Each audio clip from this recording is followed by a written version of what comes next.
Thank you very much, Mr Deputy Speaker. Can I also thank the Leader of the House for announcing the business for next week?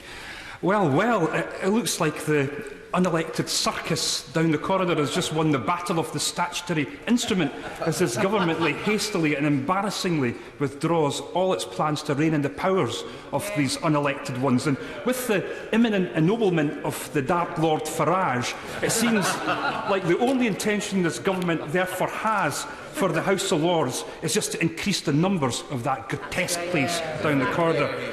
Mr Deputy Speaker, today's piece of Tory Brexit cluelessness doesn't actually come from the Prosecco-swilling Foreign Secretary as he goes around Europe upsetting the diplomatic community. It actually comes from the Treasury, where we learn that £100 billion is to be sucked out of the economy due to the shambolic Brexit. Now, I'm sort of presuming with dramatic news such as this, we're not going to be getting our £300 million back for the NHS. And can I suggest a way that we might be able to resolve this, Mr Deputy Speaker? Could we maybe get some of these Brexiteer clowns who made this absurd statement during the referendum to come forward and apologise for what they said during the referendum campaign? And on Brexit, Mr Deputy Speaker, we now are anticipating that the government are going to be defeated in the Supreme Court when it comes to the High Court ruling. So can the Leader of the House perhaps tell us what sort of provisional plans he's got for legislation as it comes forward? And will he, as Leader of this House, pledge today that there will be opportunities for members to properly debate this, for